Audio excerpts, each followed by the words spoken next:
করা হয়েছে। বিষ্ণু ইসলাম যখন নামাজে দাঁড়াতেন, উটের পচা নারী ভুঁড়ি বিষ্ণুনবীর কাঁধে চাপিয়ে দেওয়া হতো। আপনার জীবনে এরকম ঘটছে কখনো? আপনি নামাজ পড়তেছেন, উটের পচা নারী ভুঁড়ি আপনার কাঁধে চাপিয়ে দেওয়া হয়েছে। কয়দিন হয়েছে এরকম? কয়দিন হয়েছে? হ্যাঁ, তারপরে তো আলহামদুলিল্লাহ বেরোয় না মুখ দিয়ে। কেমন আছেন হুজুর? কোয়েন না, বেশি একটা সুবিধার না, তাই না? বেশি একটা একটু মিলাবেন। কতটুকু পরীক্ষা আমরা দিয়েছি। তায়েফে গেলেন বিশ্বনবী, তায়েফে গেছিলেন জমির বায়না দিতে, তাই না? জমি কিনবে তায়েফে। তায়েফবাসীদেরকে জাহান্নামের আগুন থেকে বাঁচাতে গিয়েছিলেন, নিজের জন্য না। সেখানে তায়েফের ছেলেরা পাথর মেরেছে বিষ্ণু ইসলামের গায়ে। এত শুভ্র দেহ ছিল, চেহারা ছিল, বিষ্ণুবীর গা দিয়ে ঝরঝর করে রক্ত ঝরেছে। ফিজিক্যাল হ্যারাসমেন্টের শিকার হয়েছেন বিষ্ণু ইসলাম। যখন যেদিন বিষ্ণু ইসলামকে হত্যার ষড়যন্ত্র করা হলো, আল্লাহ তাআলার আদেশে তিনি মক্কা থেকে মদিনায় হিজরত করলেন। মদিনাতে যেও একটা রাত, সপ্তম হিজরির আগ পর্যন্ত শান্তিতে ঘুমাতে পারেন নাই। 3 দিকে 3 ইহুদি বসতি, বনু কাইনুকা, বনু নদীর, বনু কুরাইজা। খাওয়ার মধ্যে বিষ মিশিয়ে দেয়া হয়েছিল বিষ্ণু ইসলামের। বাজুর, খাসির বাজুর রান পছন্দ করতেন এক ইহুদি মহিলা। বিষ্ণু ইসলামের ওই রানের মধ্যে বিষ মিশিয়ে দিয়েছিল। ওই বিষের যন্ত্রণায় মৃত্যুর আগ পর্যন্ত বিষ্ণুনবী কাতরাতেন, এবং উনি ইন্তেকালের সময় ওই বিষের ব্যথা যন্ত্রণাতে ইন্তেকাল করেছেন। বিষ্ণুনবীর ইন্তেকালটা শাহাদাতের ইন্তেকাল ছিল। বিষ্ণু ইসলাম বলেছেন, ওই যে খায়বার এলাকার ওই মহিলা যে আমার খাবারে বিষ মিশিয়েছিল, সেই বিষের যন্ত্রণা, বেদনা, কষ্ট আমি অনুভব করছি। খেয়ে না খেয়ে দিন প্রচারের কাজে নিজেকে দিয়েছ বিলিয়ে। তায়েফের কাফিরেরা চিনল না সে আলো, দুষ্ট ছেলেদের পিছু দিল লেলিয়ে। পাথরের আঘাতে ক্ষত বিক্ষত হয়ে সারা শরীর থেকে রক্ত ঝরে। হে রাসূল তোমাকে ভুলি আমি কেমন করে, হে রাসূল তোমাকে ভুলি আমি কেমন করে। হাজার ব্যথা বেদনার পরে ফিরে আসনি তুমি আপন ঘরে। দিনের আলো তুমি ছড়িয়ে দিতে চলে গেলে মদিনায় মক্কা ছেড়ে।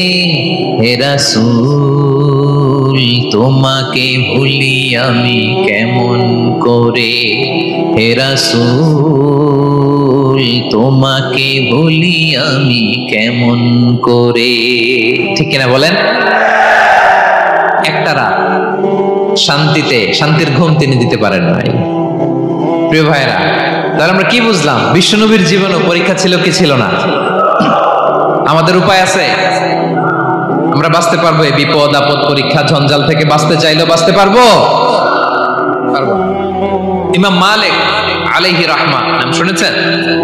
ইমাম মালিক, ওনার জ্ঞান থেকে লাখো লাখো মানুষ উপকৃত হয়েছে, কোটি কোটি মানুষ উপকৃত হয়েছে।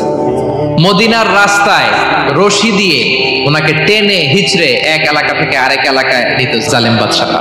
ইমাম মালিক আলাইহি রাহমা। ইমাম আহমদ ইবনে হাম্বল, ওনাকে বেত্রাঘাত করা হতো, চাবুক দিয়ে পেটানো হতো। আল ইমাম আল আযম আবু হানিফা আলাইহি রাহমা, ওনাকে কারাবন্দী করা হয়েছিল। তার মানে দেখেন, যত বড় বড় স্কলার, যত বড় বড় মাশায়েখ, এমনকি আম্বিয়া আলাইহিস সালাম, ওনারাও পরীক্ষা বিপদ আপদ থেকে রেহাই পান। পাইছে? তাহলে আপনি আর আমি পাবো? বলেন তো। তাহলে এটা আমাদের ব্রেইনে গেঁথে নিতে হবে যে জীবন মানেই এখানে বিপদ থাকবে, পরীক্ষা থাকবে, স্ট্রাগল করে করে আমাকে আগাতে হবে। কেউ আমার জন্য রেড কার্পেট বিছিয়ে রাখবে না। এই জীবনটা বড় জটিল। This is life, how it's design. এভাবেই পৃথিবীকে ডিজাইন করা হয়েছে। এখানে বিপদ আছে, কষ্ট আছে। এই পরীক্ষা দিয়ে দিয়ে আপনাকে উত্তীর্ণ হতে হবে। বুঝতে পেরেছেন প্রিয় ভাইরা? নাও দ্য কোশ্চেন অ্যারাইজ, এখন প্রশ্ন হচ্ছে কেন আল্লাহ এই পরীক্ষা নেন? কেন আল্লাহ তাআলা সূরা মুলকে বলেছেন এই পৃথিবী সাজানোর, এই জীবন মৃত্যুর এই খেলা এর উদ্দেশ্যটাকে আল্লাহ তাআলা স্পষ্ট করে বলেছেন, আল্লাযী খালাকাল মাউতা ওয়াল হায়াতা লিয়াবলুয়াকুম আইয়ুকুম আহসানু আমালা। জীবন মৃত্যু দিয়ে তোমাদের জীবনকে সাজানো হয়েছে এজন্য, যাতে করে তিনি তোমাদের পরীক্ষা করতে পারেন। কি করতে পারেন? তোমাদের মধ্যে কে সৎকর্মে অগ্রগামী, কে কাজে ভালো, আমলে ভালো, এটা দেখার জন্য। বেসিকলি আল্লাহর দেখার প্রয়োজন নাই, আমাদেরকে দেখানোর জন্য এই পরীক্ষার আয়োজন। আমি ভালো করবো না খারাপ করবো এটা আল্লাহ জানে না? তো ওনার পরীক্ষা করা লাগে কেন? কথা বলেন। আমি জান্নাতি না জাহান্নামী এটা আল্লাহ জানেন না? বেসিকলি আমাদেরকে জানানোর জন্য এই পরীক্ষার আয়োজন। কাদেরকে জানানোর জন্য? মানে তুমি জেনে যাও তুমি জান্নাতি না জাহান্নামী। আমি ভালো করেই জানি।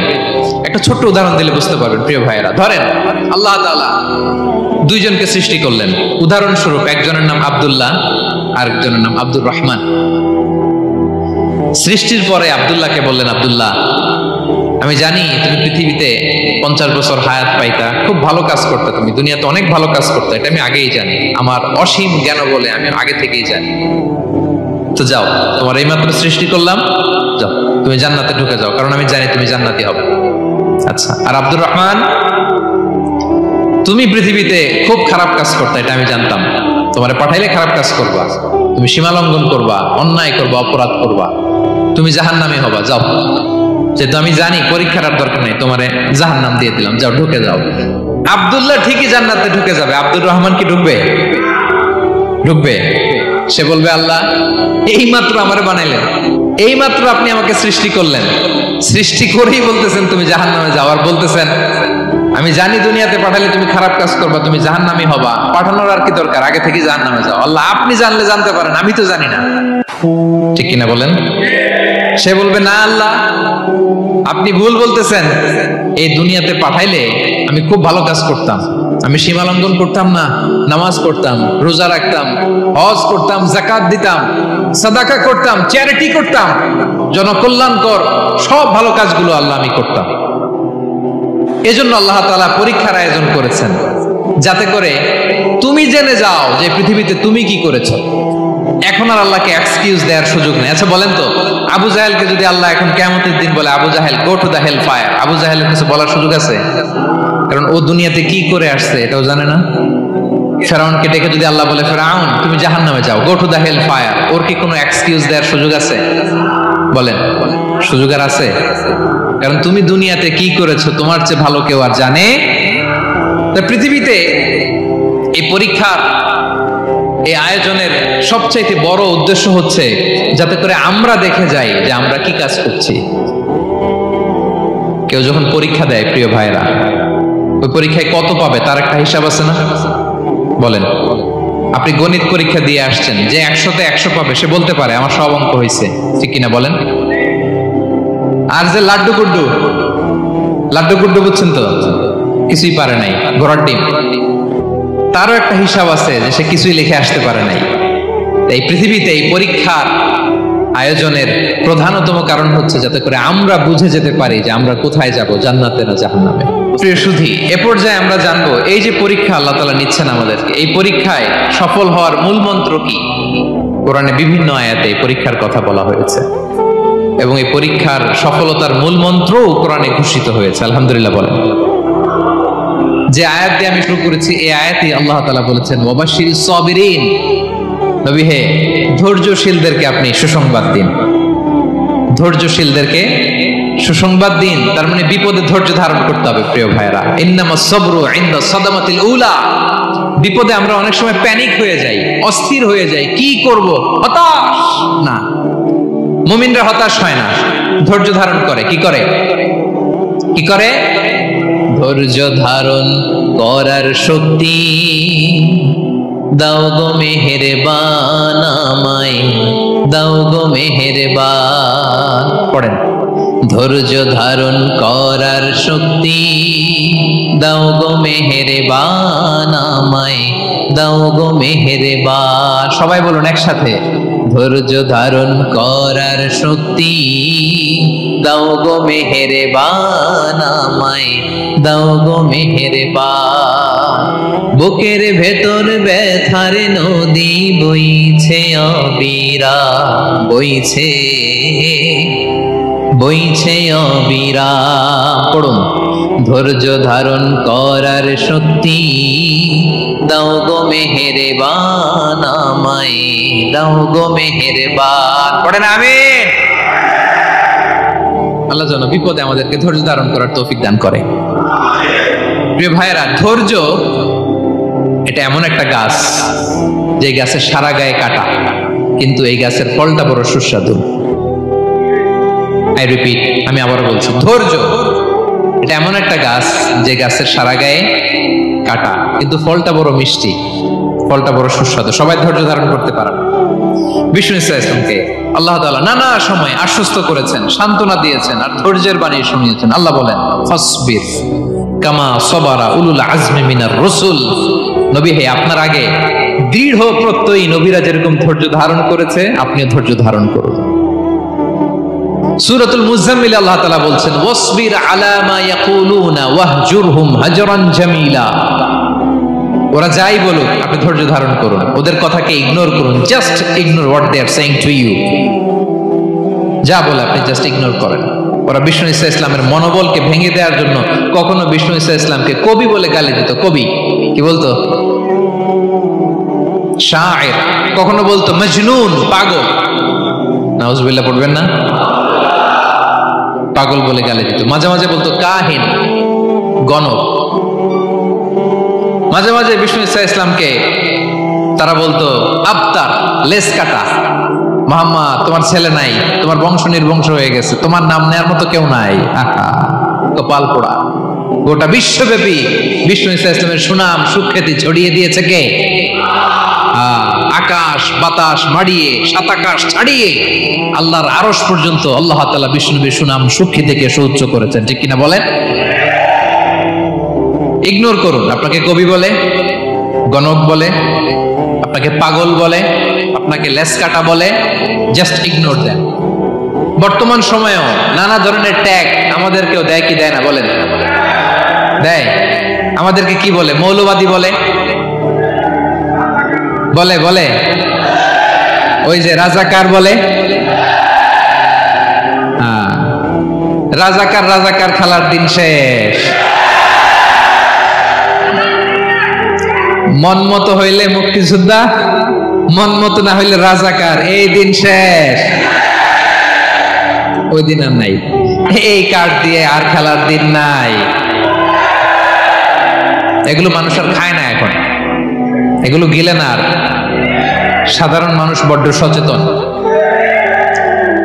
দেখেন, কালের বিবর্তনে, সময়ের আবর্তনে একই পরিক্রমা আমাদেরকেও ট্যাগিং করে। আমাদেরকে মৌলবাদী বলে, ব্যাকডেটেড বলে, রাজাকার বলে, জঙ্গি বলে, যুদ্ধাপরাধী বলে। আছে না এরকম? ওয়াসবির আলা মা ইয়াকুলুন, নিজের সাথে মিলায় না। যা বলে ধৈর্য ধারণ করো। ওয়াহজুরহুম হাজরান জামিলা, জাস্ট ইগনোর দেন, ভালোভাবে ইগনোর করেন, খালাস, সালাম দিয়ে কেটে পড়েন। তাহলে প্রিয় ভাইরা, এই বিপদ আপদ আমাদের পিছু ছাড়বে না, পিছু ছাড়বে না। নবীদের পিছু ছাড়ে নাই, আমরা কোথায়? আমরা আর কি? বিপদ আমাদেরকে ধৈর্য ধারণ করতে হবে, মনোবল হারাইলে হবে না। দেখেন বিষ্ণুনবী কিভাবে আপনাদেরকে সান্ত্বনা দেয়। বিষ্ণুনবী বলেন, আজাবান লি আমরিল মুমিন, মুমিনের ব্যাপারটা বড় আশ্চর্যজনক। ফাইন্না আমরাহু কুল্লাহু লাহু খাইর, মুমিনের জীবনে যা ঘটে সবটাই খাইর, সবটাই কল্যাণ। ইন আসাবাতহু সাররাউ শাকারা ফাকানা খাইরাল্লাহ ওয়া ইন আসাবাতহু দাররাউ সাবারা ফাকানা খাইরাল্লাহ। মুমিনের জীবনে যদি সুখ আসে তাহলে মুমিন শুকরগুজার হয়, এটা তার জন্য ভালো। আর যদি মুমিন জীবনে দুঃখ আসে তাহলে সে সবর ইখতিয়ার করে, এটাও তার জন্য ভালো। সুবহানাল্লাহ। তাহলে দেখেন, আমরা হয় সুখে থাকি নয় দুঃখে থাকি, ঠিক কিনা বলেন? তাহলে সুখের সময় আমরা শুকর করি, কি করি?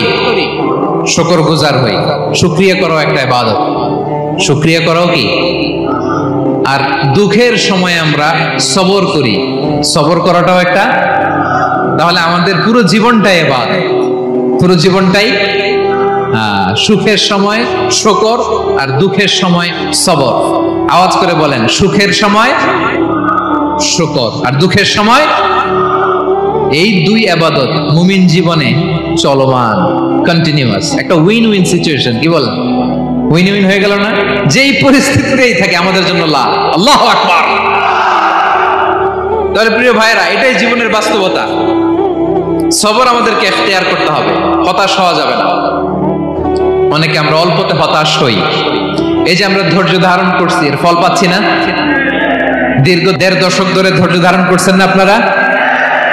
এখন মুক্তি, স্বাধীনতা, বিজয় এনে দিয়েছে কে? ধৈর্য ধারণ করুন।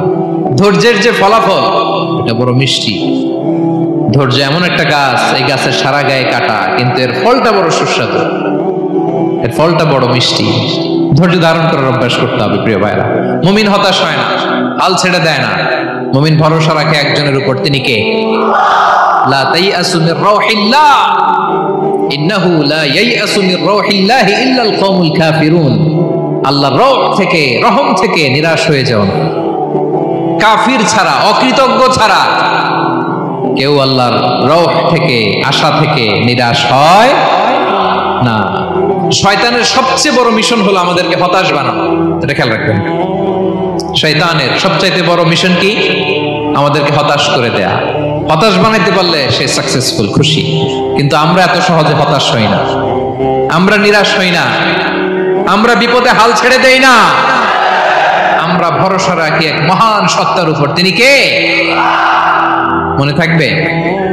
বিপদ আসলে ভেঙে পড়বেন, ভিসা না হইলে কান্নাকাটি শুরু করবেন, ব্যবসায় লস হইলে হাউমাউ, হতাশ হবেন, ভেঙে পড়বেন। ধৈর্য ধারণ করব আমরা। আওয়াজ করে বলেন, আমরা কি করব?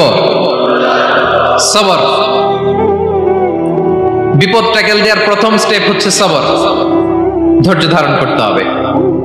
অবশ্যই সাবিরিন, ধৈর্যশীলদেরকে সুসংবাদ দাও। বিপদ থেকে বাঁচার দ্বিতীয় স্টেপ হচ্ছে এই বিপদ থেকে উত্তরণের চেষ্টা করতে হবে। কন্টিনিউয়াস প্রচেষ্টা চালিয়ে যেতে হবে। ওয়াল্লাযীনা জাহাদু ফিনা লানাহদিয়ান্নাহুম সুবুলানা। যারা আমার রাস্তায় চেষ্টা করে, প্রচেষ্টা করে, স্ট্রাগল করে, তাদেরকে আমি পথ দেখিয়ে দেই, সুবুল দেখিয়ে দেই, ওয়ে আউট দেখায় দেই, এক্সিট দেখায় দেই। কোথাও আটকাবেন না আপনি, আপনাকে এক্সিট দেখায় দিবে কে? মালয়েশিয়াতে কেলুয়ার বলে না? কেলুয়ার কি বলে চিনেন? কেলুয়ার মানে কি? এক্সিট। এক্সিট পেয়ে যাবেন, আটকাবেন না আপনি জীবনে কোথাও। 3 নাম্বার, আল্লাহর উপর তাওয়াক্কুল করতে হবে বিপদ আসলে।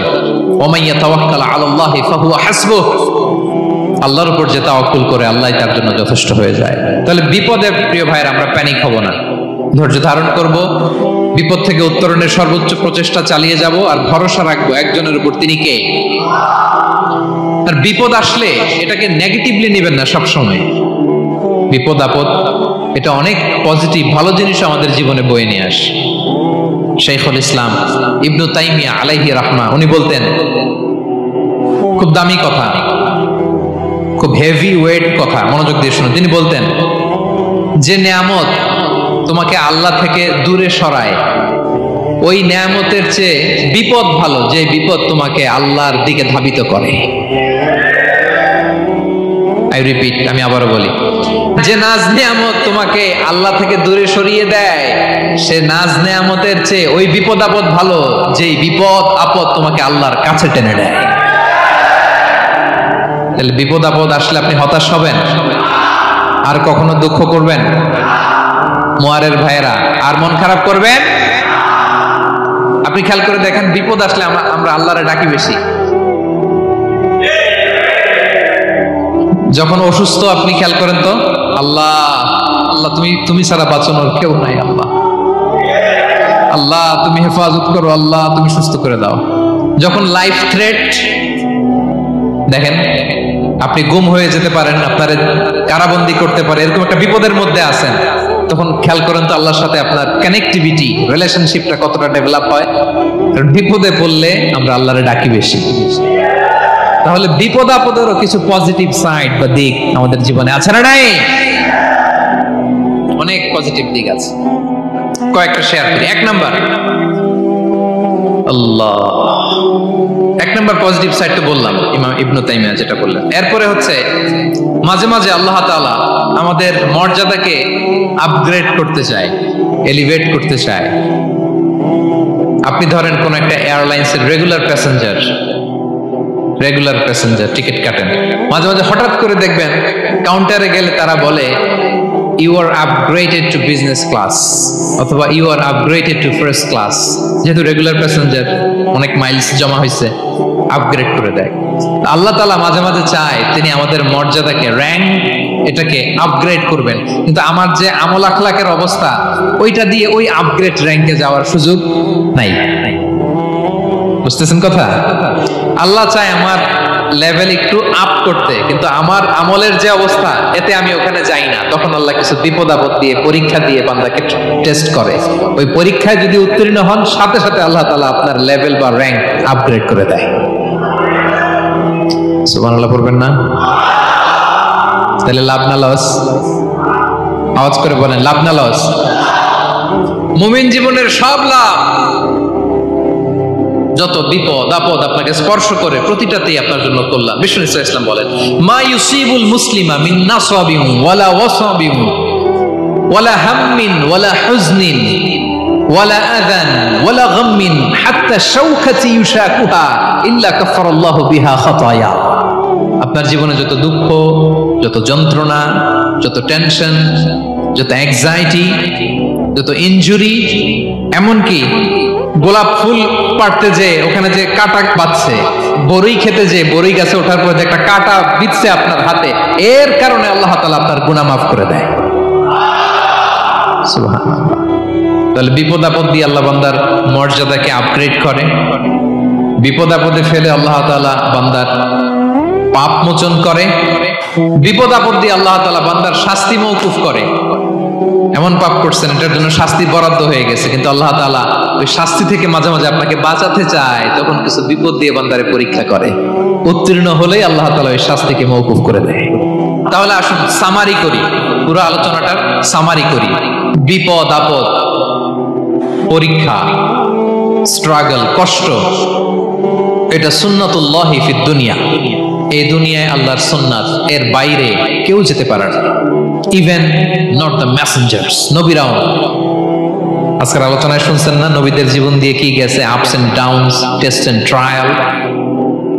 নবীরাও না।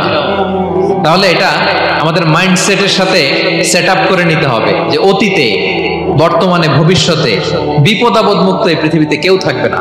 পারবেন? হ্যাঁ, এটা মাইন্ডসেটে নিয়ে নিতে হবে যে এটাই জীবন। বিপদ আপদ দিয়ে আল্লাহ পরীক্ষা করবেন। এটাই পৃথিবী। চির সুখ চির শান্তি এই পৃথিবীতে খুঁজলেই পাওয়া যায় না। শুরুতে বলছিলাম না, চির সুখ চির শান্তি। বলেন তো এটা কি দুনিয়ার ফিচার না জান্নাতের ফিচার? জান্নাতের ফিচার দুনিয়ায় খুঁজলে পাওয়া যাবে? যাবে না। তাহলে আজকের আলোচনার 1 নম্বর লেসন হচ্ছে বিপদ আপদ এটা সুন্নাতুল্লাহি ফিদ দুনিয়া।